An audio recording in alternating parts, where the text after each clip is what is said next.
Welcome to our October 14th Select Board meeting. I call the meeting to order, and with that, I will read our public participation at Town of Hatfield Select Board meetings. The Hatfield Select Board welcomes everyone to its meetings and all other public meetings of the Town of Hatfield.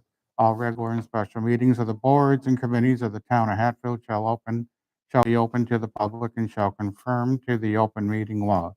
Executive sessions are closed to the public and will be held only as prescribed by the statutes of the Commonwealth of Massachusetts. It is important to recognize that the open meeting law affords the opportunity to listen to the proceedings, but not necessarily participate. During meetings of the Select Board, an attempt will be made to find a balance between hearing from members of the community and conducting the required business of the Hatfield Select Board. For the public's information, this meeting is being recorded. With that said, under announcements, this week, this Saturday, will be homecoming at Smith Academy High School. The parade will start from the school at 8:30, I am told, and they will circle going up School Street, down Prospect Street, down Maple Street, and down Main Street.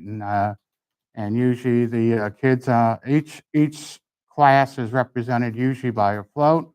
So hopefully you guys can come out and cheer the kids on with their floats. And then at the school, each of the classes usually have refreshments, and there'll be different sports events. So it's a nice day out. It's good food and good friends. Also, TV 15 is not fully programming yet, but we're still waiting on a part. But it is running announcements. So with that being said, as far as the bonfire, I will turn it over to Captain Luke on bonfire report. Thank you. The bonfire went very well. We had a lot of great attendance and no problems reported. It was a beautiful night, and food vendors did well, and the fundraising efforts for the Firefighters Association went very good. We're still waiting on final numbers on that to come in, but overall, a really good night, and everything's cleaned up and back to business as usual. So thank you to everyone who attended and to all the sponsors that donated to the event and make it possible. So. Nice. Any announcements? Nope. Okay. With that being said, is there anybody present for public forum? I don't see anybody here for public forum, so we will go to the consent agenda, which would be motion to approve September 30th meeting minutes. Do I have a motion? I'll make a motion to approve the September 30th, 2025 meeting minutes. I will second that. A motion made, motion seconded. Any discussion? All in favor? Aye. Aye. Motion carries. Okay. Posted business. I know you guys are here for posted business, so why don't you come up and have your seat? We have an appeal of a denial of a sewer abatement for 7 Nolan Circle, so maybe you want to make some comments first and then. Yeah. Okay. Yeah, so unfortunately, we're back with another issue with our sprinkler system. I know we've dealt with this before, but we filed for an abatement, and the DPW director rejected it because of the DPW policy. He said section 8.7 states that the owner is responsible for keeping the pipes in good repair and protected from frost. But that's the water department policy when I looked at it, and it seemed like it was talking about the water main. So I don't think that necessarily covers the sprinkler system. So we're hoping, you can see in our usage report, I think I gave you a graph that there's clearly an issue with our our sprinkler system. When it's not on, you can tell our usage is way low. So we're just hoping to get some sort of break on the sewer. Come out and fix that? We did. We had we did. We had a company come and fix. We could see a leak on the outside of our house. It was the first time that he came and fixed. And then another time we had all the toilets fixed in the house. Yeah, last year, and then the town put a new meter in, or to try and figure out the problem or help us figure out the problem. We paid a plumber to rebuild every toilet in the house, thinking there was one running. But even like looking at this usage that you guys have, one of the highest days is like 669, I believe it's cubic feet of water, which is over 5,000 gallons. And then a normal day with after the sprinklers were fixed was 300 cubic feet, which is 2,000 gallons about. I was looking at the information that was submitted, and it was excessive. Yeah. I do agree with that, and I noticed that there was probably another sprinkler user that, And then an average with no sprinkler system is like 36.4 cubic feet. now, how long have you had this sprinkler system? I think 3 years. 2022, I think. Yeah. So, It's been 3 seasons, I Mhm. believe. so the last few years was that in here as far as water usage? The last few years, or? The only thing that we have is that What you we guys might paid. have is the last 5 years of the biannual bill with just the dollar figure. But if the rate changes, the usage, it'd be hard to calculate what the usage is. Well, I usually look at the last bills as far as usage, not the cost. Not the cost. Yeah. That's a better Yeah. baseline to give an idea of what's happening. And I have those figures if you need it for the, I think 5 or 6 most recent bills. But as I think folks were saying, there was an issue before as Right. well. So this is hard to get a normal baseline, at least for a summer bill, because there were these issues with the sprinkler system. There was an issue last year. What about the year before? Mhm. There was an issue every year? Was it every year? I thought there was a year it was fine. I don't know. I think there was an issue every year. Like, I don't know if Last year was the meter? So 2022 we had an abatement, and 2024 we had an 2024 there was no. No, last year we did something for the. Last think year there we was did. one. 2024 there was an abatement. Three. 2023 there was not. It was an unrelated issue in 2022, right? Or It the was, same one. it still had to do with the sprinkler. It was coming out the pipe of the. and that comes foundation. out of the side of the house. Yeah, you could actually see a leak. Yeah. Yeah. See, it's not that I disagree with that there was a problem, because definitely there was a problem and something happened and there Yeah. was a lot of water usage and it probably a break or something. It's just trying to figure out where do we put do we say the bill should be equal to somebody else that has a sprinkler system of the same size, or should we say, I mean, you know what I'm saying? Tricky. I'm just Yeah. trying to figure out a fair way to go about this, because you definitely deserve some kind of rebate, and hopefully you caught this. I mean, when somebody loses a liner in a swimming pool and they have to refill it, then there's Mhm. sort of kind of rebates on the sewer side. Yeah. So I'm Yeah. just kind of, I don't know, maybe my colleagues have any comments on. Well, I can see like a rebate on the sewer side, but as far as the water goes, I'm. Are you seeking a rebate for water and sewer or just sewer? I mean, I'd be happy with just sewer because that's a big expense of that bill. Yeah, I mean, we because use water. We did, It's a question of, did that water go down the sewer system? right, yeah, that would be my stance on it as well. Is that the Yeah. water got used, so someone else meter's can't use flowing. it. So yeah, right, So, right. Right. Um, Yeah, I'd be That's okay with tricky. same with the water, but. Yeah, the sewer, I guess I'd be more willing to budge with right now without. so if your I think we're sprinklers in are agreement on the off, sewer. We're just trying to find a fair, equitable solution here. so I prepared a pizza. basically a comparison of what as close as we could get to an average usage might look like for this home of water, and subtracted that average usage from the usage that was done in this time period, and then multiplied that by the sewer rate to get a proposed abatement amount of $2,300 to $2,380. So what that would essentially be was the difference in what the water use was 2 years ago when there was no This issue. one, right? Yeah, that's what that is. All right. So that's one way you could go about it, is you could compare what baseline usage might look like, what was used in this case. So That's that one option. 2,300 is just the sewer? That would be excuse me, the sewer bill for this last billing cycle was $4,965 because of the high amount. The abatement would be for $2,380, so it would bring the full bill, instead of $7,496, would be $5,160. That's one option for you. So your would abate the way you've calculated under this 238009. Yeah, that you would abate what we could estimate as additional sewer use, this excess sewer use, if that makes sense. The use above what a typical billing period would look like.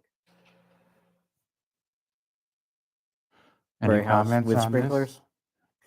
That's just using this house. I'm comparing it to as close to a baseline as we could find. To another house? We do have another house that was very comparable. Pine Edge Way, they have the exact same acreage as us. They have a sprinkler system. Their usage was 18,700.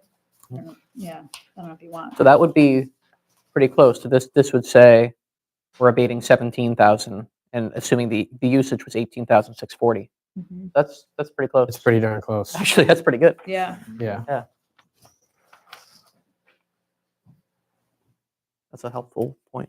I mean, I guess that's one fair way of doing it, what Andrew has pointed out, because he's done some comparative already.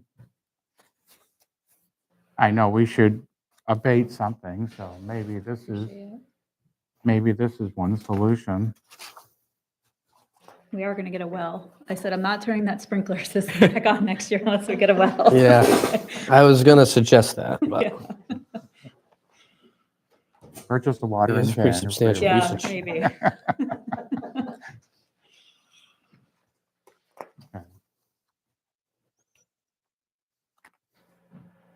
Okay, I'd be okay with that, the way he did it. No, wait, you're okay with it? Yeah. Okay. Are you okay with this? yeah, I'm okay with that. Okay, I'll make a motion that we abate the amount of $2,380.09 to the bill. Motion made, So I'll second that, yeah. motion seconded. Any discussion? All in favor? Aye. Aye. Motion carries. Okay. Thank so- you. Thank you. Appreciate it.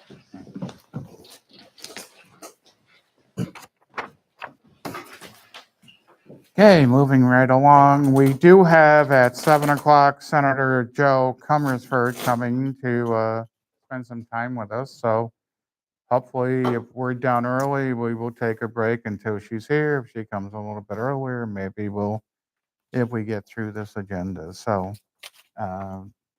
topic 2 is approval of license agreement with Hadley Elmwood LLC for storage of snow on a specified area located at 57 Main Street. This was discussed at the last meeting, and at that time, there was a concern of actually plowing, because this would be allowing the town to dump on the land, and then the owner wanted us to make a pathway to the barns, like just one pass or something.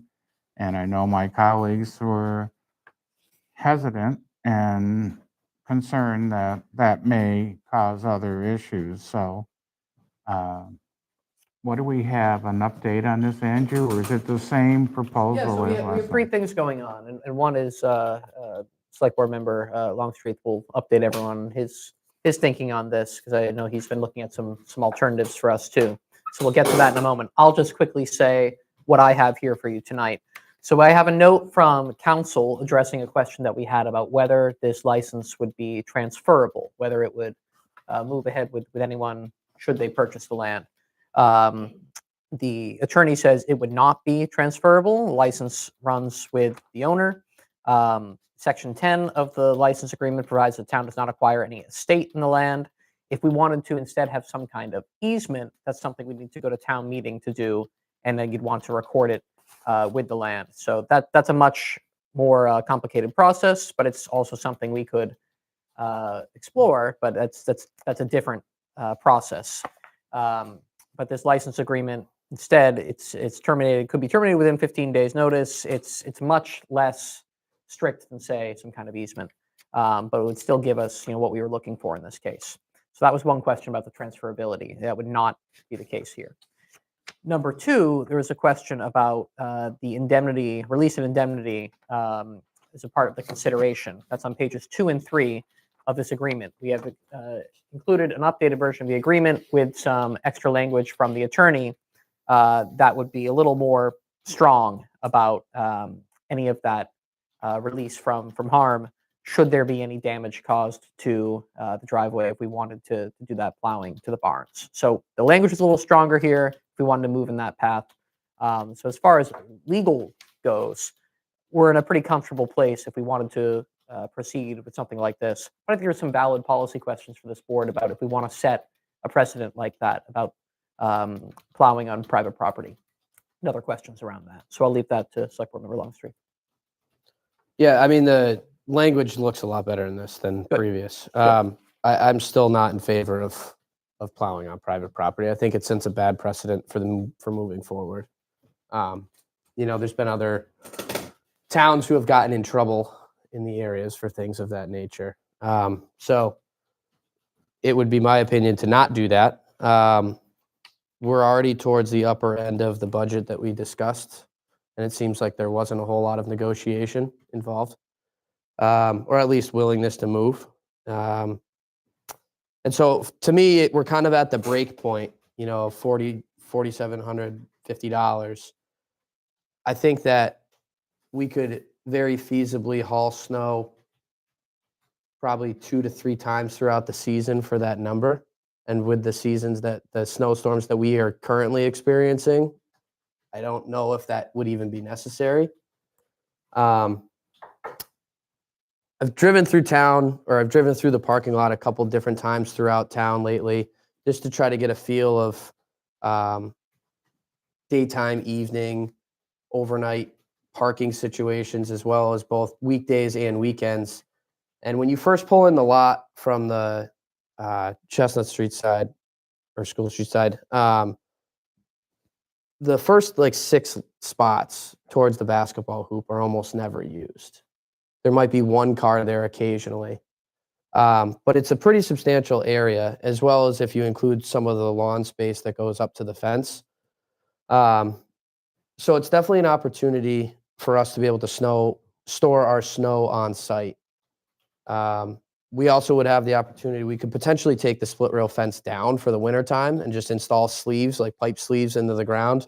And then in the springtime, the fence goes back up. And that would almost quadruple our capacity. This holds us accountable for this parcel, for any turf damage we have to fix, any gravel that's mixed in, we have to clean it up. So the same thing could be said for if we kept it on our own lot. If we disturb the grass a little bit, loam and seed can be put down in the springtime.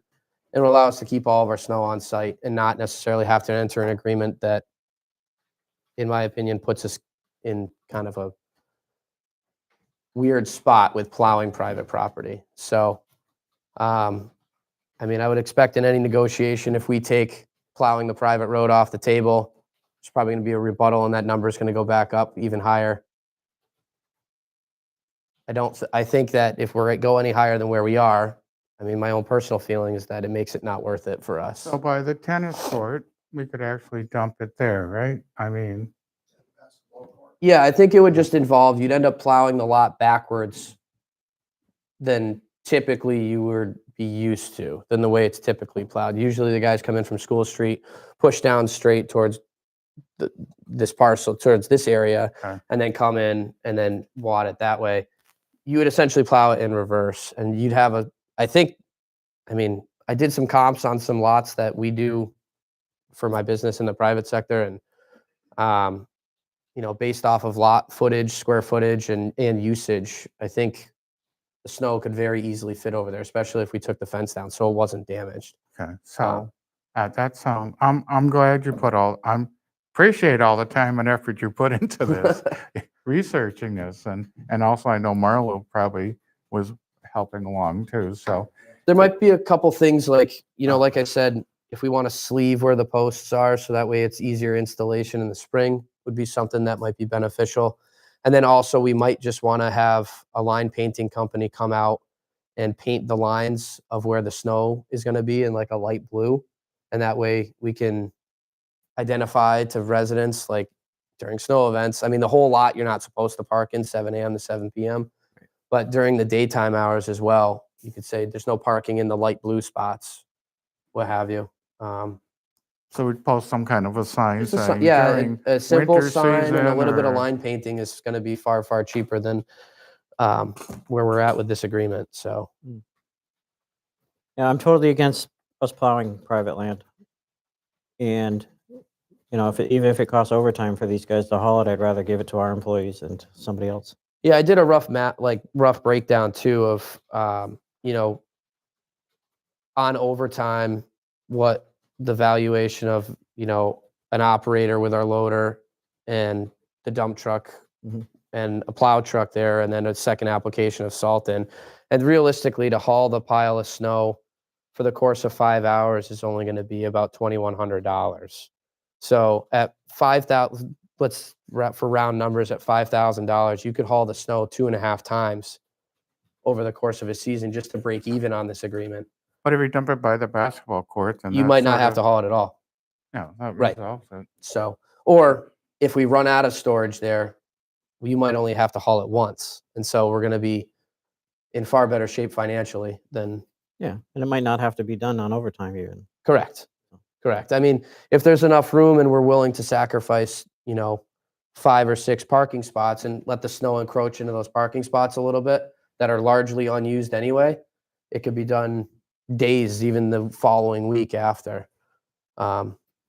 So I think I think we have a solution to be able to keep our snow on site. It's very much a convenience to push it there. I'm sure it makes plowing the lot a little easier, If but we deny it tonight, then we'll have Mauro proceed with either the inserts or signs or something. Yeah, Luke, And- and I talked earlier in the week. I did take a look at it. I didn't get back to you. I apologize early it's last okay. week. But we can probably make that work. And I was gonna make the same suggestion. Smaller storms, we could come back, if the guys have been up 24 hours, come back on straight time. Right. And remove that. We have the different machinery. We don't need the massive loader in here or whatever. Right. So. And also too, if there's no major forecasted snow events in the future, or if there's a couple 1 to 3 inches or a salt event, we might not even have to haul snow. I mean, so often now we see these sporadic storms that accumulation really isn't the problem. It's the duration of it, and it's more salt events than it is, or a quick scrape, than it is getting buried by 1.5 feet of snow. Is there adequate drainage over there for when it does melt? I mean, the parking lot drainage, but the drainage in that parking lot's all towards the center anyway. So Okay. some of it would also be too how far back you want to push the snow. So if they actually Mm. pick the snow up over the curb line and go across the turf area and push it, to the basketball hoop area or even onto the basketball hoop area, Yeah. that'll put it'll naturally drain out over that area rather than coming back into the parking lot. So Yeah. And this seems more like a permanent solution, where that's just year by year who owns it, or whether or not they want to agree with us or correct. And allow if us to rent or whatever. right. So, Yes, that's a very good point. It's a permanent solution instead of each year trying to renegotiate yeah. a contract too. Right. So, I do thank you guys for working on that. So I think we have a solution. I guess this Is there a contract- number that you feel comfortable going back to the landowner with? Say, hey, we think we have another way to do this, but if you want to meet this number, we'll just do the license? Because it sounds like it could be easier. I mean, the only way I would be comfortable would be at our original numbers that we discussed, $3,500 and not plowing the private road. That was my top dollar to begin with, and that's where I'm sticking. Well, I can make that offer. So, but that's just my opinion. Well, I think that's where the consensus was. So Yes, I yeah. think that's unreasonable. Yeah, I think. I think the consensus is to work with our permanent solution, but we can go back with that figure if he wants, but it won't be plowing the driveway. Great. Because that's causes other issues. Yeah, I'd honestly, now I'm thinking about it, I'd rather not even do this. Not even do the agreement. And save the town some money. I think it's a show. We've entered into a bargaining Yeah, already. I think it's a show of good faith to come back with what our final offer would be. If okay. it's chosen to be accepted, then Yeah, we did go we into can make a agreement, yeah. decision at that point. But, Okay. you know, we entered into the conversation. We should see it through. But I Okay. do like the permanent solution idea as well, Greg. So I don't think we Okay. need any kind of approvals on No, that. We no. have a solution. Okay. Okay, so I'll move to topic number 3. We have let's see, topic 3, resignation of Hogwan from Open Space Committee.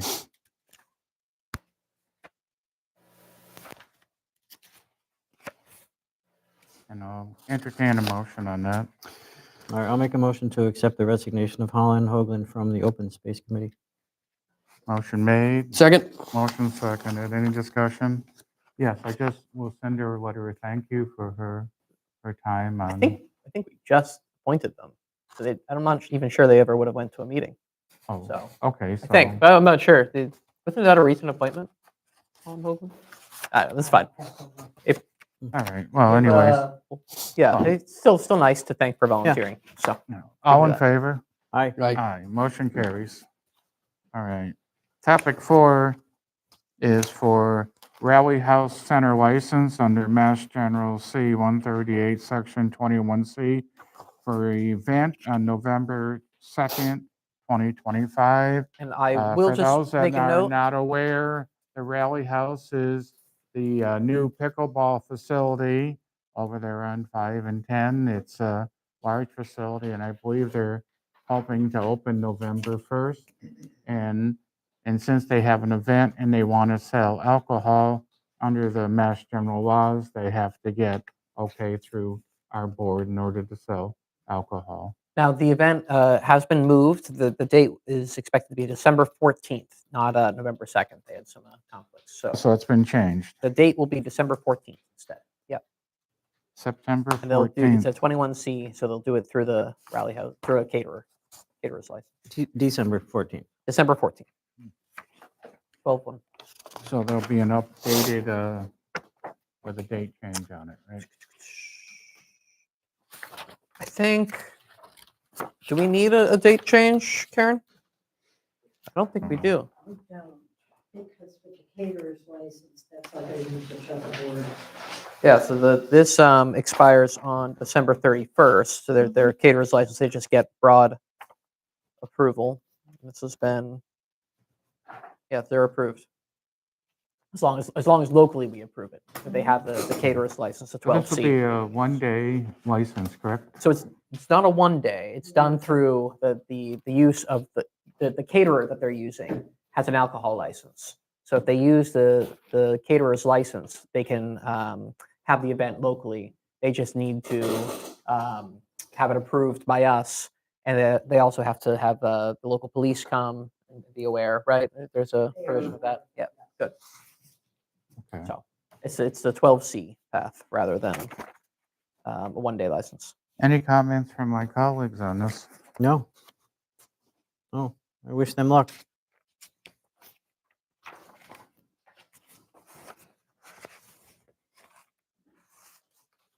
Do we have to do a motion or anything with that? Then I'll entertain a motion then, right? We have to have a motion on this then. They don't have to approve it? or not? Great. With the caterer's license, they Nice. just notify them. Okay. Great, so you're just notified. You Oh, don't have to okay. approve. I'll consider myself notified. Yeah. So topic number 5, discussion on quiet zones for railroad crossings in Hatfield. Where did this come about? Wonderful question, actually, from the select board member to your left. That's me. I've been talking to some people and been listening to the trains lately, and they've been loud, and there's more often. They've been coming through a lot more often, and just talking around town about it. I mean, I just want to get permission to look into making this a quieter zone up there. Well, I did read this and I have a couple concerns. Mhm. What I read was the cost could be between $30,000 and $1 million. Also, I read that there's no money available to do this. And if the town took it on and something should occur with an accident, then the town could possibly be liable for anything that occurs. one of those, if you touch it, you own it type of thing. Yeah. So I see there's a lot of issues from what I read. I mean, it's a good point. It makes good sense, but are we in a position where we can actually get into having issues by doing something? I don't know. I mean, that's a possibility, but I just wanted to see if I could get permission from the board and get an okay to like just look into it. Not going to do it, just to look into what it would take for us to make this possible and what the liabilities are be, so we could have it all out there. And I want to get the board's approval so that I could get Andrew to help me I also. don't have a problem if you can answer some of those questions I presented. I don't have an issue with it. I Yeah, don't and I know. would, I mean, I'm not going to be doing it behind anybody's back, obviously, and it would just, and we would have to Right. come back to the townspeople Yeah. if they want to do that or not. That's fine. I don't know. Do you have any? Yeah, I feel like I don't have a problem with you looking into it. I'll just start with that. But I remember this had come up, at least in conversation, at one point before. And I think ultimately where it landed at was that since we're considered high-speed rail, it can't, Yeah. you have to, there's certain guidelines that they have to set because it's not just a freight track anymore. Yeah, I'd heard And that. our frequency of crossings. So like like on the north end of town, you hear the crossing at Egypt Road, Depot Road, North Hatfield Road, CNS. So you have 4 crossings that are all within a half a mile of each Right. other. So, and they're required to sound a certain amount of times. So, I mean, by all means, I'm totally fine with you looking into it. I would just don't be surprised if you Oh, no, run into a wall pretty quickly here. Well, I just know there's, I know Deerfield did it a couple of years ago, and I know they had to have that island on Elm Street put in there to make it so that they could have a quiet zone up there, and just All right. to consider it. Yeah. Yeah, so it looks Oh. like the first step is we need to fill out this tool that they have online, and you find out if it meets certain qualifications to be eligible. And then once you go through that, you have to start looking at what the supplemental safety measures or alternative safety measures that you would install would be. And that's where the cost, Chair Jaworski, kind of comes from, is if you are re-engineering the traffic pattern there or anything else to add these extra measures, then you can end up with some issues. But Right. that's it's probably worth looking into to at least do the tool. We'll find out what the path would be, and then if we need to get funding to do feasibility study, then we can revisit that and see if we Mhm. want to bring that to the town. You might need an appropriation even to start the process. So Yeah. we'll find that out. Sounds good. But more to come. Unless Yes. there's anything else you want to say? Oh, no, I just, yeah, I don't know what the outcome of it's going to be. I just thought it'd be worth looking into. I'll be happy to work with you on that. Thanks. Okay. Topic 6, proposal for architectural services, Hatfield Farm Museum. Yes. So we had a recommendation to reach out to Mark Sternick, local architect who actually did the work here for the Smith Academy Pavilion. He would be happy to work with us on this project. This is a CPA funded project. I wanted to bring the proposal to you just to have a look at it. This is to replace the roof, but also to do some really creative thinking around securing the building. Its sides are quite impenetrable penetrable to varmints, as it was put to me, other creatures. So it was a good idea to try to look at what we could do to preserve the historical integrity of the barn. It's under a preservation restriction. We will be going for some grants for the roof and for the siding project from the state. So having a thorough design is really mandatory in order to do that. And I think we've got a good proposal here to go about that. So I think I can sign it, but I wanted to bring it to you for approval just to make sure you're comfortable with this approach. We have an appropriation already from CPA funding, and then we'll be applying for more grants to meet that CPA funding for the actual Yeah, construction. because this was approved through CPA was, and yeah. in-town meetings. That's correct. It's nice to see the grant continue, I guess. Yeah. And CPA, what they wanted to see us do was rather than go right ahead and start working on the construction. They really did want us to apply for the state's historic preservation grants. In order to do that, you do need some more robust design. So that was the plan. Any other questions? No, I think it looks good, and the numbers that are associated with the different, areas of the plan and seem reasonable. So, Yeah, if you're all set with that, I'll entertain a motion. I'll make a motion to approve the proposal for architectural services at the Hatfield Farm Museum. I'll second. Motion made, motion seconded. Any discussion? All in favor? Aye. Motion carries. Topic 7, approve revised job description for assistant treasurer collector. So our assistant treasurer collector, Patty Cotton, will be retiring on December 1st. Last date for service. Be good to get a letter to her as well. She's served the town very well in a number of positions. So we're excited to be posting the position for a new assistant treasurer collector. Tammy has been holding down the fort really well, but she's very excited to have some more help. So this is roughly the job description that she was hired under when she was hired as assistant treasurer collector before Patty moved to the position. And a couple changes are in here. You'll see they're pretty straightforward, either for form or just really updating for things that this position doesn't really need to do. It says negotiates all borrowing. That's really through the treasurer. In a couple places, just affirms that they're assisting the treasurer rather than doing the work themselves. So I think it's a fair job description, but if you have any questions on it, happy to get those. And then we'll, once we approve it, we'll get this posted this week. My only question is some of the things that are redlined, like performs the entry interviews and the exits, and then ordering machine maintenance and repair. Who's that going to fall under now? That would be the town treasurer, and then Okay. the town administrator would be doing entry and exit interviews. And also, Okay. when so for entry, exit interviews, they're also looking at the payroll pieces, everything else. That's really been falling to Brenda, who's working on payroll mostly in our office. Gotcha. So it doesn't necessarily need to be this person. It would probably fall to another staff member in the treasurer's office.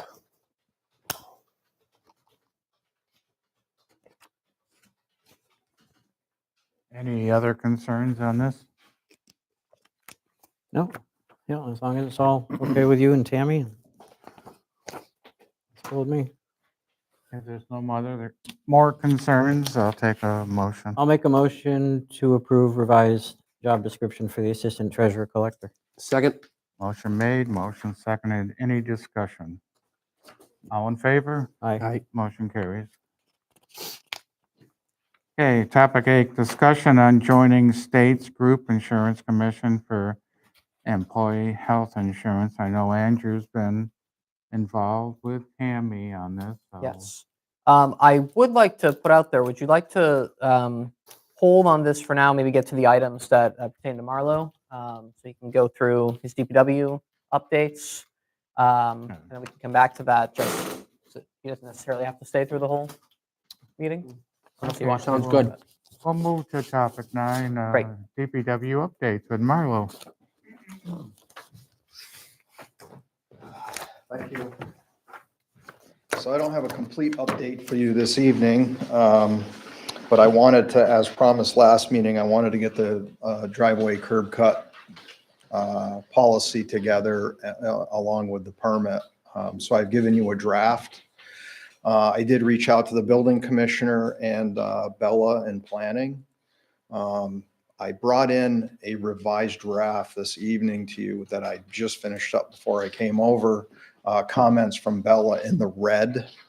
You'll see that in the handout, which makes a lot of sense the way she worded it. Changed my wording a little bit. So at the beginning of, in your packet, the beginning of the policy, if you will, I think it's important to have a driveway curb cut permit, whatever we want to call it, because it helps protect the town and the potential homeowner, business owner, so on and so forth. So I laid out a bunch of parameters on a normal driveway. But for the most part, when we get into common drives, multiple homes or whatever on a drive, it's pretty much covered in the zoning bylaws. I didn't want to put all the zoning bylaws into this template. You'd have about 10 pages in front of you before you could get to the actual permit page. So this is sort of typical to other communities. Yeah, most all communities. Um, Yeah. And again, as far as the fee, I put $100 fee on the permit application. We reached out to checked on 4 or 5 communities. They averaged anywhere from $50 to $250. I was trying to account for my time as far as inspections before and after, or if I delegate to the highway superintendent, that's why I wrote or designee in there if I'm away or so on and so forth. Dwayne can process these. So if there's any comments, anything you want to add or subtract, I'd be more than happy to bring it back to you or make the changes. We were discussing previous, on number 6, the second half of it says, no portion of an entrance or exit driveway shall be closer than 50 feet to any portion of an existing driveway on the same or adjacent lot. My suggestion would be to add in the language without prior approval of planning and building department. And for the reason being that we have a lot of lots in town that are narrow but deep, that with our new planning bylaws of allowing ADUs and in-law apartments and stuff like that, there might be the need for some of these driveways to be able to access it. So we want to make sure that this permit is able to encompass that. It would still have to meet all the other requirements of footages and minimum distance from fire hydrants and things of that nature. But there's definitely a couple lots in town, just brainstorming off the top of my head, that would be necessary for. And the only other thing that I see is that there's no provision in here for like an illegally constructed driveway. Like if someone just puts one in, is there going to be a fine assessed per week until it's removed or something of that nature? Well, if we put this at the level of a bylaw, which probably makes sense, I guess it already is a bylaw because it's in the described in the zoning bylaws, then they'd be doing this without a permit, breaking the bylaw, which can be punished by $300 a day for the violation. Well, I think. okay. I think so. We can check on that. Yeah, and I Make think sure I it's put in consistent. here, it's got to be approved or signed off by myself or designee Right. before they get a CO. Right. Great. So it kind of covers us there Okay. a little bit. We can make sure it has the force of bylaw or force of. Everything else looks really good on it. All the footage is required and seem to match other towns in the area as well as fire codes. So I like the fact that there's a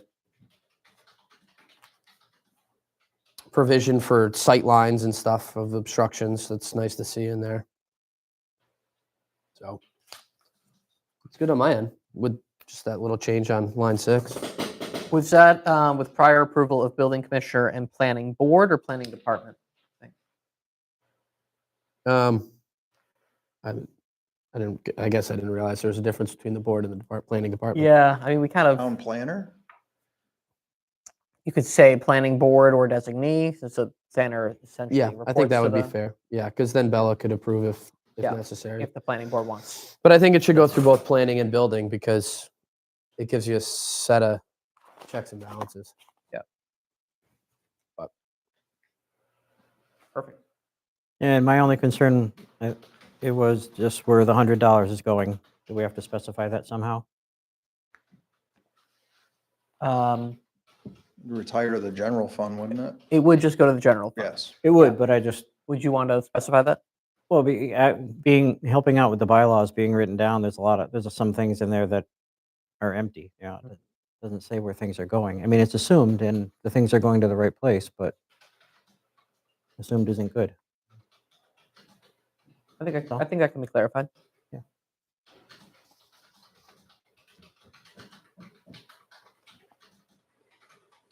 Anything else on this? Overall, it's No. well written. I like it. I guess those revisions and then, Yeah. I'll make a motion to approve the driveway curb cut policy and application with revisions noted. I'll second that. motion made, motion seconded. Any discussion? All in favor? Aye. Aye. Motion carries. Thank you. Okay, the next part of the DPW agenda is a sewer abatement for 4 North Hatfield Road in the amount of $83.22 for a new pool installed. Yeah, this is the one that came to you last month. There was no backup as far as, like, when we see a pool liner, we get the gallons and all that. There was no backup size of pool or whatnot. I did reach out to the owner. He was supposed to get me the backup. I have not seen it as of today. So So this is not yet ready. Okay. it's not yet. So we do nothing. That's fine. Yeah. Nothing yet. Great. All right. If we want to go to number 10, my report, there is a piece in here that I do want Marlo to update you on, if that's all right with you. Very good. Sounds great. So we received a grant recently from Maya. This is Massachusetts Interlocal Insurance Association. They provide our property insurance. They have a safety grant program to try to bring down number of workers' comp claims and everything else. And we applied for that this year. They give $10,000 for a pretty prescribed list of items. I went to DPW to say, is there anything that would be helpful for you? And Marlo and the team identified a new shoring box as something that'd be very useful. So I don't know if you want to speak to that at all, Marlo. Just kind of give a quick update on what that is, and then we can discuss that quickly. Yeah, our current, we do have a shoring box currently, but it only sits 4 feet high, 6 feet long, which doesn't, to meet the shoring trenching law, doesn't get you very deep in the ground for somebody to be in that safely. So well, as of today, this afternoon, I set up our account. It's a 6x8. I also ordered paraffin boards for the end to protect the ends when somebody's in that trench box. So this thing, like I said, is 6 feet high, 8 feet long. You can slope the top of the trench if you're 7.5 feet in the ground and be safe. So it was a matter of safety, more than anything, that we need to invest in this, especially with our water. Most of our water, this box will be the perfect box for it. Maya does require that in order to receive this grant, you have to have a policy for the use of the box or for trenching in place. So we didn't really have an updated policy. So Marlo put some time into updating that as well. So that's now a department policy that exists. And we have basically a safety protocol for using this. So that was provided to you as well, so you could see it. I think Marlo will probably be modest about it, but he turned this around really quickly, and I think it's going to be a great thing for the department just to have some better safety protocols here. So I really appreciate him getting that done so quickly and thoroughly. Yeah, I mean, safety is very important because you want people to come to work and go home safely. You don't want anybody to get hurt, so Yeah. trench boxes are And as we extremely all know, important. we fall under OSHA along with DLS now, so, in the municipal sector. So you have to have that policy. In fact, I have to update it as soon as I get the new trenching box, because you have to list all your equipment in there, who your competent persons are on the job site. There's forms to be filled out, soil analysis, pretty in-depth. But I'll be more than happy to send that policy along to you that I developed for Hatfield, just so you can take a look and have an idea what I'm talking about. Luke, I'm sure you're pretty familiar with it. Oh, yes. So, I know what it is, but I'm not sure everybody watching would know what a trench box is. I mean, it's just a structure that you put inside a hole to keep the walls from caving in. yeah. That's Yeah. it. Yeah, and this, you can disassemble and assemble this one pretty good. It's rated for pretty high pressures, and it's aluminum, so we can keep it assembled and keep it on a trailer ready to go in an emergency also. So, I mean, after so many feet, it's required, right, to have some yes, type of trench box. So, okay. So, And it depends on the soils. In a water main break, I don't think I want to be in a hole at 4.5 feet either with No. unstable no. soils. So that's all part of that evaluation form in the policy that I wrote. It's great. Nice. Well, thanks for doing that. Good. Thank you. Great job securing the funding too. Yeah. Fantastic. Great. Since we're talking grants, I'll tell you about the other one that we're making some progress on. So this is the one that I mentioned earlier, the Municipal Vulnerability Plan grant that we received. This is $179,000 for a combined project with the town of Hadley. Town of Hadley had previously been doing some work on mapping its agricultural ditches. They're working with CEI, specifically with Nick Christofiore, who specializes in this work. He's done this in a number of places, and is a good engineer to work with. Been happy with our work with him so far. Basically, we want to catch up to Hadley with our mapping. We don't really have any GIS or any other mapping of the basic ditch system. And then once that's done, basically on the computer, you ground truth it. You get out there, you visit. There's a lot of on-site visiting that will occur. That'll happen with us and with Hadley, and then we'll work both of us in. I work with both of us on permitting and with identifying of some nature-based solutions. And this was a priority that came from our Hatfield 2040 plan, and it's something that will help both with our farmers, support our farmers, but also better understand and manage our stormwater infrastructure. So it's a great project. CEI is a company that I haven't gotten to work with too much, except for on a project we'll talk about later. But I've been impressed with their engineering team on this. I think it's a good fit for their skills, and I think it's going to be a good project. So I have a proposal with them. This is entirely grant funded. There is no local match required. It all comes through the state. So that proposal's before you. So is this a twofold approval? We would approve it, and then Hadley also has to approve it to use CEI? No, because the contract is all going through us. We are the fiscal agent for this project. Oh, okay.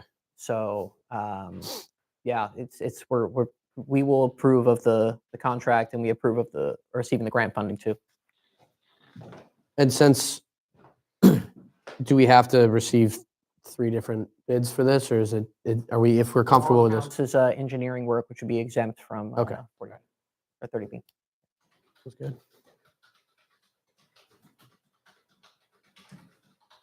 Now, do you need under topic 10, there was 2 motions one was for the municipal vulnerability plan grant, and which was discussed, and also the MIA safety grant.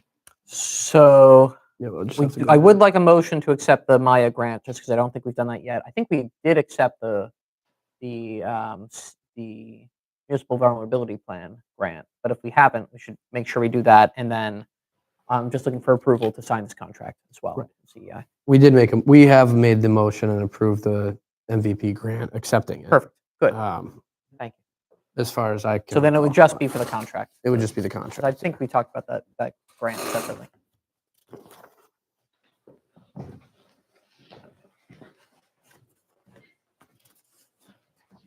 All right, so then we just need one motion then. For this one. Well, then we just got to go back and make the motion for the other one. For the Maya Yeah, so grant. I'll make a motion to approve the MVP grant and contract with CEI. Second. Motion made, motion seconded. Any discussion? All in favor? All right. Motion carries. I will also make a motion to accept the grant of $9,985 from Massachusetts Interlocal Insurance Association for a new shoring box. Second. Motion made, motion seconded. Any discussion? Motion, all in favor? Aye. Motion carries. Okay. Nice. Uh, So I have a full report for you as well, but I'm happy to begin our conversation with Senator Comerford since she's arrived. Yeah, if you like. Yeah, I would say we move to Senator Comerford. Then we'll make sure we hit 9 and 10. We are graced with the presence of Senator Comerford this evening. And for a lot of you that may not be aware of, she has been a hard worker for this area in Boston. She's helped us with getting grants and getting money, and I can't thank her enough. I'm glad I can personally thank you in person Oh my for goodness. all your help that you provided for us. I'll now leave it open to you to make any comments before we ask you some questions. How about? Wonderful, wonderful. So first, it's really great to be with you. Thank you for allowing me a little time to say hi. And I just want to start by saying, I know, and I know have heard me say this before, I know that municipal governance is the hardest job of all. You've got federal pressures, state pressures, and then you're trying to see Hatfield through, beautiful Hatfield through a lot of turbulence. And so I just thank you for your service. I really also want to commend your town administrator who hit the ground with my team running, and it has been a joy to work with in Hatfield. So I do have a list of questions. If it's okay with the chair and the select board, I will just get right to it. And then I prepared some things for you this evening, and then you can ask me anything. That'll be the fun thing. So first, there was a question about the Hampshire County Group Insurance Trust, which I know has been a topic of some conversation, not only in Hatfield, but many places. So the delegation, and we've tried to send updates. The delegation, and that's Rep. Sabadosa, me, and then several other reps and senators have been engaging. The select board probably knows that Hampshire County Group Insurance Trust is not a regulated entity. There's no framework for oversight. It's not a state entity at all. In fact, we had no idea of the fiscal troubles until the end of July, which was a tough time because, as you know, the governor had already signed the budget. But we have worked in very good faith with the Healy Driscoll administration, trying to find a way forward. I've briefed my leadership in the Senate. And I will say that hopefully very soon, we're going to be sending out an email to towns about what the state believes it can do to support member units in this significant moment, right? We're worried about a leadership change now at HCGIT, and we're also worried that the reserves are pretty dangerously low. That's not only the worry, because I know that communities are absorbing pretty significant rate increases. So let's call this a structured safety net hoped for by the state in the form of a loan that could be amortized back over some time. This has not been released yet, but since I was coming, I just want you to know that I've talked to Andrew about this, just very high level, and hopefully we'll be able to talk with the HCGIT Executive Committee this week, and then hopefully bring it to the town for your consideration. I know that's like a long process if we decide to get into that. I don't know if that process could be shortened at all. You're saying if for we wanted to get into that. joining the group insurance? Yes. commission? Yeah, so that's the other piece of this, is that the hoped for support would also come with it some technical assistance for the town of Hatfield, because it is complex. And, I know that you all are doing many other things in addition to dealing with insurance, right? And so we can and should hopefully be able to provide some both legal and technical expertise to willing communities. As you know, this is not my decision to make as your state senator, but I felt that it was my job to surface an option because of the turbulence. And of course, HCGIT is not the only trust that's having difficulty, and certainly not the only insurance broker where rates are going high. This is just true about this time. What would be the longevity of this loan that would be offered? And is this something that we're going to have to revisit again in 2 years? Hopefully, we'd be able to push it out 5 years. It's not unlike snow and ice, when we hit snow and ice costs and we can spread those out over some years. It's that kind of idea. So to cushion the spike, cushion the blow. What about if we have member towns decide to leave the trust? this would be a way to exit the trust. Right. I can't speak for HCGIT. When we've asked this before, we've been told that it's impossible to know, right? Because if member units where there are very high costs associated with those member units go, then it's really good for the trust. Let's just be frank. If member units where there's a lot of healthy people go, less good. So we've asked the executive director that in different ways, now for weeks and months, trying to get a sense of the impact of these actions. But I think the truth is that he's correct. We don't know for sure. This is why trusts or insurance agencies carry big reserves. And Hampshire County Group Insurance Reserve is quite small right now. And they do it because there's so much risk to balance for, and it's the long game that actually is what sees you out. And HCGIT sees a long game for itself. Again, that's not for me to judge. I don't have that expertise. Is there anything that Hatfield can do specifically to improve our position here? It's a good question. I think your town administrator is asking all the right questions, engaged in all the right conversations. There's another IAC meeting on Thursday, I'm told. I'm sure you'll be there, perhaps. And so, I think getting a sense of the select board and the community would be the best thing you can do to make your own decisions. And Senator, we do have that on our agenda tonight. I prepared a proposal to look at least beginning the process to move to the GIC, which would allow us to start bargaining with our Public Employee Committee. So there's a proposal that shows that we would save around $180,000 for next year if we were to move from the trust to Group Insurance Commission. So we'll be discussing that later this evening. The biggest risk with doing so is what sorts of claims could come back in that period once we've already left the trust, but those claims are still out there. Right. So what the senator is describing is there might be some assistance from the state in helping us with paying for those over time if we should be hit with a large number of claims that wouldn't hit the GIC but wouldn't still be covered by the trust. So it's Right. Say I have an appendix, out, and it's 60 days. The bill takes 60 days to come, but in that time, my insurance has changed. The member unit, bears that cost, and that is a risk. That's part of what we hope that we hear in terms of the structure that the state can support. If your reserves are not enough to make that leap, that's another way we could cushion. Makes sense. Okay, I'll move on, but please, any question, any comment? I'll maybe skip Route 5 until the end, if that's okay. Sure.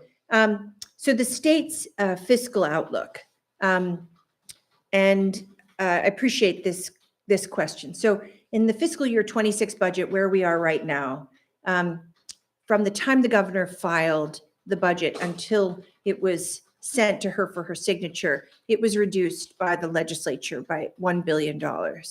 And that was very much about us looking ahead to what was happening in Washington and recognizing that everything from Medicaid or Mass Health, our hospitals, food costs, for our pantries and meal sites, all of those things that rely so heavily on federal assistance were in jeopardy, quite frankly, because of what was happening in Washington.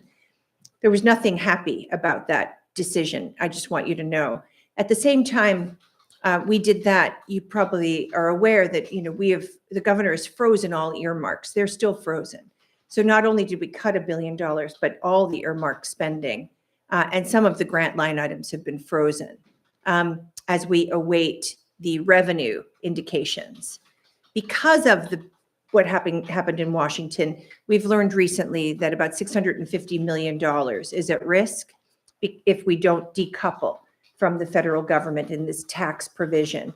But that's not all, right? We're seeing higher unemployment. We're seeing businesses seize up a little. I was just listening to an NPR report about what's happening in the private sector, which then will ultimately trickle down to the revenues of the state. So it is pretty darn sobering right now. the truth is that we will not see the majority of the impact of the federal actions until after November 26. So in truth, fiscal year 27 and then the out years are more significant than 26. The state in our budget is this year is about $61 billion, which is a reduction, as you know. About 16 billion of that is projected to come from federal spending. That's the direct federal money into the state budget. But that's only a part of really the whole story. Our farmers, for example, get grants, large grants actually, for things like climate resilience or local farm to school programs. Those have been cut. Our nonprofits get also direct federal spending. Sometimes municipalities get direct federal spending in form of grants, right? Or other programs. And so when you think about that, the money that's at stake is about something, there's no real number because it fluctuates every year, except for that 16 billion, which has been pretty steady or growing. It's about $24 billion of federal money in our economy, and 16 billion really in the budget. And most of that is Medicaid or Mass Health, but some of it's, climate, some of it's housing, roads, you name it, right? The federal government is working. So, when we start to look at that number, the concern grows. Right now, best estimate, I looked just this afternoon getting ready to talk to you, about $3.7 billion is out of the state. That's not just the budget. That's the state, right? That's the grants that we've lost. It's expected to grow considerably over time as the programs or the cuts roll in. So we have some work to do, in the legislature, and that looks like thinking about revenue and how to raise it fairly. There are some ways that are on the table. There's some offshore corporate tax. It's not going to get us a whole lot of money, but 40 million or something like that. And then there's this decoupling for the wealthiest, allowing us to take that, which was prevented at the federal budget. That's another 650 million. So there are ways, and we can and should look at those. And then meanwhile, this is pretty grim. Meanwhile, as our budget looks sobering, the fair share revenue that's dedicated to education and transportation, that looks better. And so that's heartening, especially for communities, because your roads and bridges, culverts, and schools are big ticket items. So the hope here is that we would be able to keep that going. So what happens now is the governor's building her budget right now. There'll be a consensus revenue hearing in December. That's where everybody gets together and they say, okay, how much are we going to make in fiscal year 27? And then there'll be a number agreed to, and she'll build her number to that budget. And then the House will go in April. Oh, then there'll be Ways and Means hearings in March. There'll be 8 of them all over. I've hosted them for the last several years, and that's been great out here at GCC and at UMass. But there'll be 8 Ways and Means hearings on a number of topics. I've always done the education and local aid because they're so important for us out here. And then the House will go in April, the Senate will go in May, conference in June, signature in July. So that's what we expect. I'm happy to take any question. No, I think it's pretty scary what's happening right now with all Yeah. the cuts from Washington and stuff.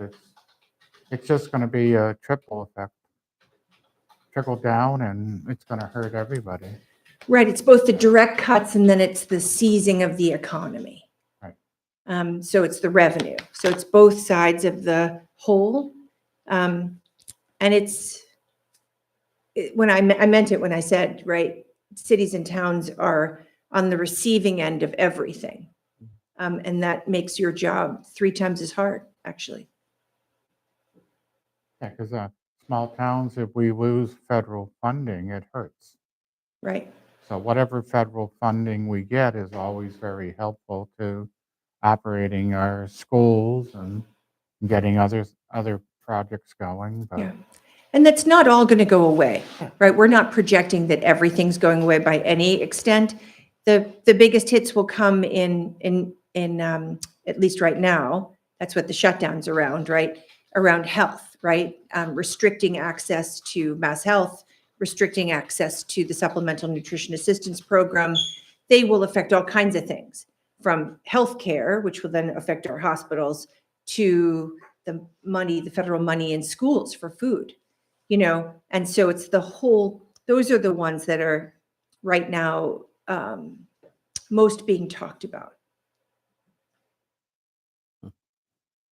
So it's good to hear that through Fair Share and through other sources, that Chapter 90 and education funding, that might stay relatively consistent. But I'd be more concerned about unrestricted governmental aid from the state potentially being a smaller figure moving forward. Is that something we should potentially budget to, or is it too early to say? I think it's It's too not early bad. to say. We have to look at the consensus revenue. Yeah. But I will say that both the House and the Senate have been consistent on UGA because it's important. Now, that said, I think we have to reopen the formula for UGA Sure. because I'm not really sure why Andover or Wellesley or Winchester needs UGA. For your listeners, I don't mean to diss my friends out east, but in fact, I do think there's an equity conversation to be had. Yeah. Okay, moving on. You asked about quiet rail zones for railroad crossings. So we did a little research because I just had to confirm this because another town did this. So you have to make a formal request to the FRA, and you would assess the conditions, or FRA would assess the conditions and determine if it qualifies. It's possible. And so I have the name and the phone number, which I will text to you. Excellent. Thank you. Yeah, her name is Judy Barrazo, and that's the person that you will do that. You'll make that request and then certainly loop us in. And MassDOT is apprised that this may be something you want to explore, and that's great. And then I'll just be with you in that conversation. We can pull in Congressman McGovern's team, as you get going and explore the process. Great. But I'll text you Judy's number. Great. And then there's a question about can the Down do anything to position yourselves for state grants? I will say, I think Hatfield has always punched above your weight. You're ambitious. You put together really good proposals, and you are on the map in the Healy Driscoll administration. And again, that's because of you. I would say that there have been some good signs in the Healy Driscoll administration. I heard you accepting the MVP grant. There is now a dedicated amount of funding for rural. That's not by accident. That's because of advocacy, right? We said, hey, this is not scoring well for us. We need a dedicated way to approach MVP. So I'm really grateful to the Healy Driscoll administration for doing that. There's a new Eco One Stop grant. I'm sure Andrew has gone to probably too many webinars on it. But the cool thing here is we like the One Stop for economic development very much, right? They're really useful for small communities. We put in one proposal. If it's not quite right, they go, what can we do for Hatfield here? And things move around internally. This Eco One Stop is the same idea. The cool thing here is that there will be no rural match. So communities applying through here won't have to come up with local money. And that's pretty great, right? Because we often struggle to make the match. I will say also, depending on what Hatfield wants to do, there is now a stated commitment. We were able to work on a housing production dashboard. So HLC really has to build and spend equitably. And so, if there's interest here, we are able to see the money going out. We are able to support our communities much more because I can judge how we're doing with regard to housing and livable security grants versus other bigger, wealthier, probably Eastern towns. So that's a good advance, I think. And honestly, I mean, I could go on, but I know you have a long agenda. There are numbers of other program advances that I think are favorable. And so in terms of positioning yourself, I will say that, you know, the Healy Driscoll administration wants to get out on the road. They want to. And you are the best people to open up not only their minds, but their hearts, right? I mean, who couldn't come to this town, this Main Street, and not just go, oh my God, this is like a perfect town. So I think, you know, I think through, you know, however you want to reach us, I think we should begin exploring what you want to do next, right? We had to really focus on Route 5. And I do think the administration came through on that money, right? 3 different tranches, got it done, hard project. But and God bless the neighbors and all of you for your grit. And it's done, right? Now we can do other things. And It's not done. We'll give you an update. not done, not done, not done. Not done, not done. Oh dear. Yeah. We'll give you the update. All right, we need the update. We need, yeah, I need to hear from you. That's bad advance work on my side. So Okay. apologize. No, stop it, stop it. So forgive me for not knowing. So we'll work on that project with you. But you can explore what other projects you may want to do. And if it's not done, it doesn't matter. I mean, it matters for you, but we can go back. We'll figure out a way to go back and get Hatfield support. They are committed. The ECDev folks, right? Secretary Howe, who's now no longer there, but you know, Secretary Stoba, Undersecretary, my God, his name left my head. Anyway, they care deeply about this town and they are happy to see it through. I'm sure of it. Okay, we're gonna have to have a meeting on that, Andrew. I'm so sorry. No, not a problem. And then you asked about, let's see. Are there any other updates on rural agricultural communities we should be aware of? And this is your last question. So we're focused, you know, I think well in the Senate on how we keep our farmers farming. There's numbers of very important bills, which I hope we take up, which like last session, we were able to make things slightly easier for farmers to do things like micro businesses. So you could grow a strawberry, produce a strawberry, sell a strawberry, all on the same land. We made it much harder to do that, for example. Before we did smaller bites at that. I hope we do a much bigger package to help with farmers' bottom lines. It is one of the areas I focus most on, actually, is farm resilience. And I will say, you know, I learned a lot of what I know from Hatfield farmers, honestly. You know, Bernie Smorowski was the person who called me first when the floods hit in July 2023. He picked up the phone, called my office, and then, you know, the next morning I was on his farm, and that was it.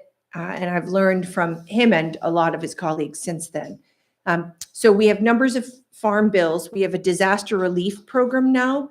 I filed and passed with Natalie Blais, Rep. Blais, the first ever state disaster relief, which names farmers in it.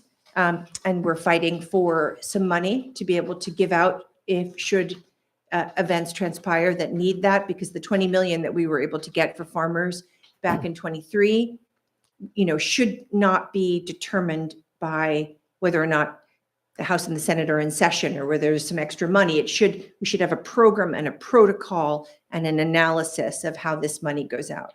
So I'm pretty dedicated to that. And, you know, that's a lot having to do with farmers, but not only. But then there's, again, this slew of bills.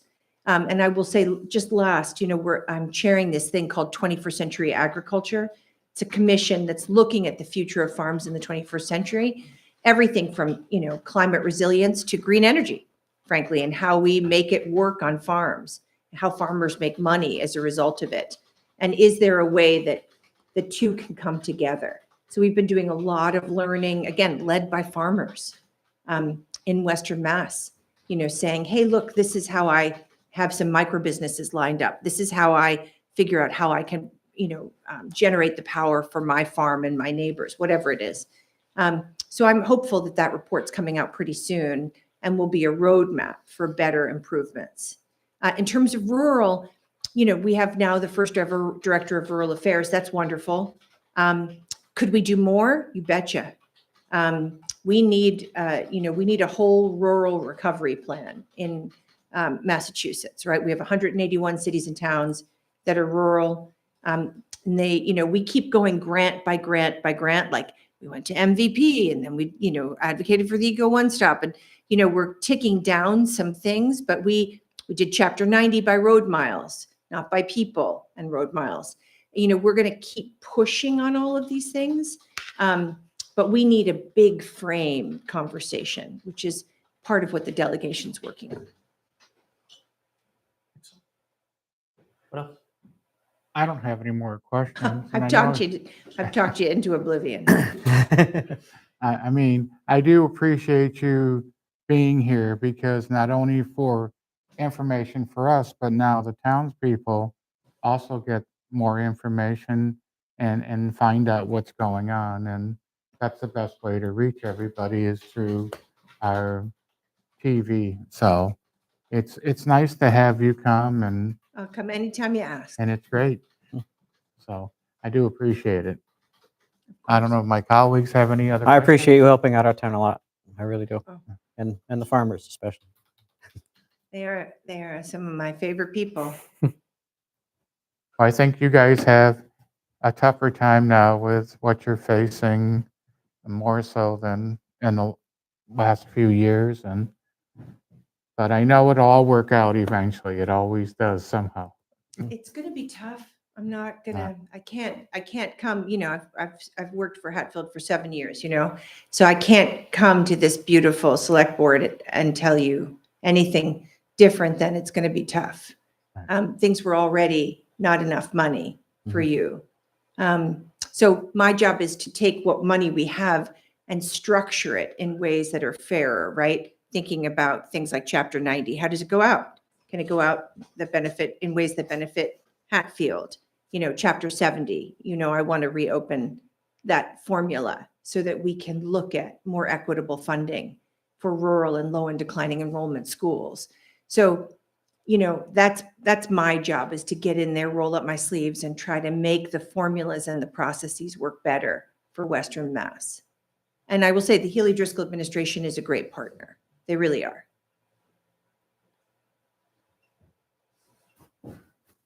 So I was going to give a Route 5 update anyway. Do you want to? I would love to hear it. Just where Yes. we're at. So I'll give a little bit of background that this board has heard, and then I'll tell you where we're at just today, because there was movement today. So we had some cammering done of the new pipes just as part of another project we were doing, some asset management work. And Marlo Warner here, our new DPW director, I know reviewed. very well. And I was going to Excellent. say, Marlo is like a catch. We are very happy to have him here, especially because landing this project will be high in its responsibilities here. So we reviewed the footage and found a number of concerns. One, there were some rolled gaskets in the pipelines, and then the other large concern was there were many pipes. It was hard just to see through because of the amount of debris and water coming through these pipes, which just shouldn't be happening in a new system. So we had a meeting with the engineers, CEI. They came in and basically said the first thing we need to do is to clear out these lines, just have it entirely flushed so we can do cammering again and get a better look at what's going on in here, and then figure out what mitigation might look like. And they also wanted to address the roll gaskets. So Gielaher's contractor was on site today. CEI was there supervising them, and they did flush out the pipes, and I believe they did the cammering work today. Marlo, is that right, or is that going to be later? They were cammering as they went, but I don't think they finished. Okay. And then were they working on addressing the roll gaskets too, or is that? They were supposed to be cutting them out as they went also. So we'll get the full report of how the work today went and what comes next. They had details and everyone else there making that work happen, but we may have a little more work to do on this. CEI is optimistic that all of it can be completed within the existing budget, but it will require a willing contractor to fix some issues here. So that's where we're at. And we have some concerns right now, so if we have further concerns, we're hoping that we can probably contact you and maybe working together, get these issues resolved somehow. Absolutely. But it's more heartening than I thought. Maybe it was the sort of your faces, but I mean, if hopefully the contractor will be right and that whatever existing work it is, to remediate. Feels odd that there would be debris in those pipes just right after the system. There's, I mean, and, there's groundwater intrusion into the system. There's sags in the pipe that need to be addressed. All of the cross trenches on the northbound side of Route 5 have all sank. So if you go north on Route 5, every time that there's a trench, there's 16 different spots where you ka-dunk, ka-dunk, ka-dunk, across them all. Southbound's starting to settle and sink now. So it's not only just a Hatfield problem, it's a MassDOT problem too, especially being a state highway. So we've been working with some of the engineers at MassDOT as well, expressing our concerns. So That's great. it, Are you working with Matt Minahan I was dealing, too? I was talking directly with Gary Setelo. Okay. Well, you could bring me into those conversations, right? So that I could hear what you're experiencing, what MassDOT is saying. Patty Leavenworth, who's the director there, Matt is the sort of person I go to. So they have legislative liaisons. They're just good, responsive people in D2. I think we're super lucky to have D2 around here. So I'm happy to join whatever conversation. Yeah, they responded pretty quickly. Yeah, but they were They great were to work with. supposed to come back out and say, all right, here's our plan for what we're going to do with this. And we Right. haven't yet heard what they were thinking. And I So- think some of it is reliant on what exactly, after this cammering and flushing that Yeah. the contractor is doing now, will give us a better idea of, does the road need to be opened back up to fix the sagging pipes, which would seemingly seem so. And then also, what is the level of repair or style of repair that is needed to fix the blacktop? Is it something that can be done topically, or does it need full excavation again to Right. just take the blacktop up and repair the settling and the whatnot that's happening underneath the blacktop surface? So I think those were a couple questions that they were kind of waiting to make decisions on based off of what is found after this flushing and debris clean out. So yeah, we're kind of waiting on that. I would expect that to probably take throughout the rest of the week for them to finish that entirety of that line. So Oh, I am really sorry that this is still something on your minds. I'm glad to know about it, and I certainly want to get in there with you. I don't think the state will be thrilled to hear that, this gorgeous project that they were so psyched about, is still ongoing for you. So let's Yeah. work together on it. Yeah, I'll keep you posted on everything that happens this week and beyond. Absolutely. For sure. Thank you. I mean, that's what we were looking for, the state to maybe help us get this resolved somehow. So, I would hope so. I mean, they did it twice, right, after the initial grant, and they did it willingly. So, Plus the state put up a lot of money too, so Right. I know sure. they got to be concerned also that it's not completed the way it's supposed to be. Because Well, we haven't turned it on yet. I mean, we're not, Right. we want to get this thing fixed before. So it's a little disappointing, but having some extra, we're following all the proper channels and crossing our T's and dotting our I's, but having a little extra horsepower to get this across the finish line would seemingly be helpful.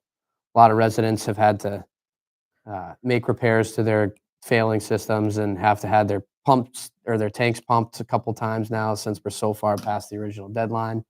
So some of those costs have been incurred by the residents out there that shouldn't have had to. So, It's very hard. and there's a pretty extreme lack of correspondence back from the contractor. So, working I'm hoping with your office as well as MassDOT to be able to get this thing across the finish line would be really, really good. Sure. Especially if we continue, making plans to extend the line further north as well. So, Right. which I think ultimately is the plan for the town. Right, yeah, good idea. Getting this wrapped up would be great. Well, feel free to reach out. And certainly I'm happy to come to any conversation. We could go to D2, to the office, we could come here, whatever you want. Great. And to understand what's happening. And if I could be, helpful, sometimes, sometimes I can reinforce a town with a town's interest with a private entity. Clearly, I can't compel anybody. Lord knows I wish I could. But, things like that, please just count me in, and I'm happy to work in partnership with Rep. Sabadosa, however it goes. Thank you. Thanks. We appreciate that. It's nothing. It's really nothing. I actually work for you. That's how this goes. And we work for the town. Exactly, right. So and I work for the town, right? So it's the same. We're in shared interest here. I don't have any more questions. I'm good. Thank you. I don't- For I coming. appreciate it. Appreciate all the We have help. some- No, the last thing I'll just say is that there, as you know, I just mentioned Chapter 70, right? That we want to open the formula. It's not working for us, and it hasn't been opened for a decade, so let's open it, right? We said we would. A formula that hasn't been open in 18 years is the municipal contribution formula. So there's two sides, as you know. There's Chapter 70, what Hatfield gets, and there's the municipal contribution formula, what DESI says to Hatfield, this is what you can and should pay. And there's a whole lot of assumptions in that formula, like the split between the state and municipalities. And so we were able to put language into the budget, the fiscal year 26 budget, to reopen that.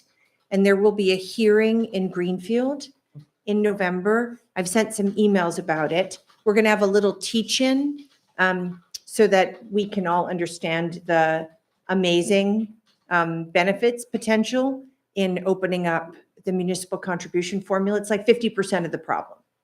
It's not 100%, but it's 50%. And there's a lot of money in there for communities. But if Hatfield were to feel like you wanted to comment, I believe that it would be useful to talk about the burden. Not that you've never not wanted to pay school funding, but if you could talk about the need to reopen these formulas in a comment to DESI, that would be wonderful. So there's information out by email. I will resend it and I'll let you know about the teach-in. And, I think this is just our job, is to raise our voices loud enough that Boston hears us. Okay, So, all right, thank you so Well much. put. Yeah. thank you Thank again. Thank you.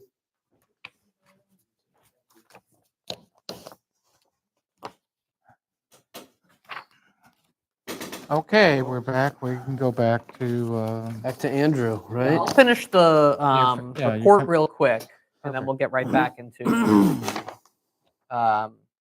what we've already previewed, the Group Insurance Commission. So report, I had health insurance on here. I'm going to skip that paragraph. We basically already discussed it. Evaluation form we discussed last time. I don't know if you had any edits on that evaluation form. I think we're probably good with how that stands. And then what I'll do is I'll email it to all of you again and start your evaluations of the police chief. We'll have that finished by our next meeting. We shouldn't have to discuss it together. You should just be able to send those to me. I'll compile it, and then it's up to you if you want the chair to meet, or actually we can just send the compiled evaluation to the chief. That would be the plan. That sounds good. And then we'll do the same thing for the fire chief next month. And you'll do the same for me in early December. Thank you, Marla. So that's evaluations. If while you're reading through it, you have any questions about the form, you want to make some changes, let me know. I'm sure we can figure that out. I gave you the update on 5 and 10. The contractor was out there today, so as soon as we have an update, I'll share that with you. We had a great walkthrough with our boiler designer last week, and then or 2 weeks ago, and then the week after last week, we had a good walkthrough with Socotec, who will be our designer on the roof project. We have quotes for both those projects for the design side that are both very fair, considering what other projects have come in at. So we'll be moving forward with those. We have aggressive timelines for both to try to get them done as fast as possible. So that all looks very positive. I'm getting the bid documents shortly for the Day Pond project. All permitting is complete. We still plan to get that bid out as fast as possible in early mid-November and get work started most likely in January. So more to come on Day Pond. We already talked MVP and we talked safety grant. So I think we're good for my report unless you have any questions. Great. With your permission, Chair, we can head to number 8 on health insurance. Yes. So I sent around today, as I discussed with Senator Comerford, a proposal that we can use as a basic framework for moving to the GIC. This would not compel us to move to GIC, it just gives us options. And in order to meet the GIC's deadline of December 1st, in order to join for next July 1, I would recommend a vote tonight to begin negotiations with our collective bargaining units, which is done through a PEC, the Public Employee Committee. That committee would have representation from each of our collective bargaining units, and it would also have representation from a retiree representative. The retiree representative has not been chosen yet. That is appointed by the Massachusetts Association of Retired Municipal Employees. So they are aware and they are appointing somebody. Otherwise, we have representation set for those other committees. We have a representative from the teachers union, both from the collective from the teachers collective bargaining unit and from the paraprofessionals. So they have somebody as well, and then we have a representative from the DPW union as well. So that group would meet with me and any others who would be involved in kind of the financial parts, and we would discuss what the basics of a plan would look like, and negotiate about if it's something that we'd like to move forward with. Under Chapter 32B, Section 21 through 23, there is a requirement to have mitigation, essentially, for employees because of disruption that occurs to them. Basically, the whole state process is set up so that towns need to evaluate if this is the best move for them, and then to then move forward with it, they need the approval from these collective bargaining units, and they'd also need to have some kind of mitigation for the disruption that's caused. I think a healthy source of mitigation will also be from employees who need to pay less for their health insurance, which I think will be a huge benefit for them, for quality care at lower prices in premiums. But at the same time, we want to make sure that there's other mitigation too. So the most common form of mitigation is typically either some kind of premium holiday, so less of a premium paid for 1 month or something like that, or FSAs, flexible spending accounts set up for employees, with the town paying for the administrative costs and making some kind of contribution to those plans. So the requirement from the state is that you assess how much you think the savings would be in the first year, and if there would be substantial savings, you can move forward with this plan to move to the GIC. So let me walk you through the proposal. To calculate if we thought there would be savings, what I did, and this is something that other towns are doing as well in a similar way, was calculate what we could expect employees to move to. So if you look at the first page after the text of the memo, there's a chart here that shows our current health insurance through Network Blue, New England HMO, and Blue Care Elect PPO. And then below is what's called the Group Insurance Commission alternative. It shows the majority of employees moving to the Health New England HMO plan. Health New England's a network that through GIC, it's listed as one of their regional networks. It works really well for us in our region because of the care they provide in Hampshire County through the Bay State Network and beyond. So most of our employees would not need to change their health care providers in most cases. because their doctors would be insured through this network as well. Another option is moving to the WellPoint Plus PPO type plan, which is similar but adds a little more flexibility. And then Harvard Pilgrim Explorer is then a more broad, close to national network for folks who might need broader networks of care. And that's a little bit more expensive than our current Network Blue plan, but less expensive than the PPO.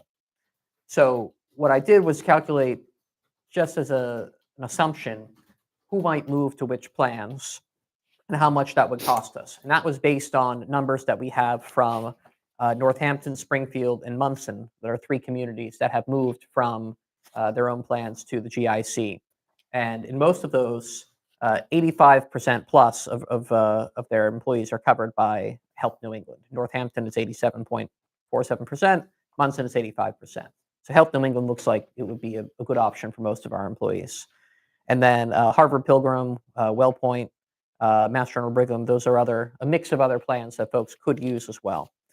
So in doing that analysis, you end up at about $181,000 in savings in 1 year alone. And an important question is that a big number or a small number? Based on our budget for health insurance of around $1 million, that would be close to 18 to 20% of savings. So that is worth considering in my mind for the town, just looking at budget alone. I think it's also worth considering based on what we've heard about the trust, the position they're in, and with one of the biggest concerns we have being what happens to any existing claims out there, if that can be somewhat mitigated by the state and any assistance they're willing to give. I think that helps as well. So I think it's at least worth having the conversation with employees about moving to GIC. Certainly there's some unknowns. And I have shared this with department heads today. I'll share it with the rest of staff as well, because they do need to look through and see if they would be comfortable moving to these plans or GIC. It might not be the right fit for everybody, and we have to weigh those balances. What's our downside on this? There's 2 significant downsides as I see it for potentially moving to GIC. One is just, do we feel like the standard of care is as high? Do we think the plans are as good as what we're getting from the Hampshire County Group Insurance Trust's plans right now through Blue Cross Blue Shield? Those are generous plans. They have provided very good care. We've gotten a lot from them, but the question is it the right value? Are we paying too much for these plans at this point? So would GIC meet the same level of care people have grown accustomed to? And the second question is, what happens during this period of transition? Would we have enough claims that are out there that come back that it wipes out any savings that we see for a significant amount of time? That's a concern. Those are the ones that I'm concerned about. But if the second part of it can be mitigated by the state, Then it makes it a lot easier it to makes go. the decision a lot easier. It does. I mean, so realistically, the 18 to 20% savings is essentially the increase that we've seen over the last year. So we're kind of back to where we were 2 years ago in terms of monies. And then we need to look at what happens coming next. Right. Would the trust continue to have these high increases, or have they ridden the wave and then can come back down? Whereas the GIC, they had high increases last year, around 10%. They could have those 10% increases again. The trust has warned us to look out for double-digit increases again this year. Right. So anticipate at least 10%. I think it would probably be around the same increases for the trust and Yeah. GIC. It It's seems more like of the a trust is in a little bit more trouble than what they're leading on to. Well, the GIC, they have the state to essentially bail them out should Right. things happen. So it's a wider network. It's all their state employees on it. It's a lot of municipalities on it. There's some extra cushion there Yeah. that the trust just unfortunately doesn't have right now. They've done a good job over a long period of time. Yeah. And I mean, Some some of the ride it out. some of the providers that are listed here on just a quick spreadsheet Mhm. and even back in like the color sheets and stuff, I mean, they're well-known names Oh, yeah. that are across both public and private sector. So it's not like, it's a backdoor insurance policy or something like that. It's still good insurance. It's just Yeah. We had GIC through the state. through the state for a long time. Yeah, and I mean, there's always, they offer more plans and you pick which Yeah. one you want, basically. And we've had good care through. Right. They go out to bid every 5 years, so they're fresh. They're getting. And I mean, good bids. ultimately, if the trust continues to raise their prices by 10 10, 15, 20% every year for the next 3 years, they're going to price themselves out of the market. I think they already are. They priced probably out. are, right? Yeah. And it would never allow us to ever consider being able to increase the town match from where we're at now. However, if we're able to find some level of savings, it's a conversation that could come up in the future, and that allows to, attract more attractive employees, and there's a lot of other benefits to that as well. So, I think if we can look at a way to be able to save 18 to 20%, I think it's something that we should definitely continue to investigate further. Right, well, that's why this next step would be meeting with everybody, but. Yeah. And I think we're all in favor of moving forward to get more information and allow Andrew to continue meeting with department heads. So with that said, I'll accept the motion. I'll make a and- motion to begin negotiations with PEC to consider employee health insurance through the Group Insurance Commission under Mass General Law, Chapter 32B, Section 21 through 23. Second. Motion made, motion seconded. Any discussion? All in favor? Aye. Aye. Motion carries.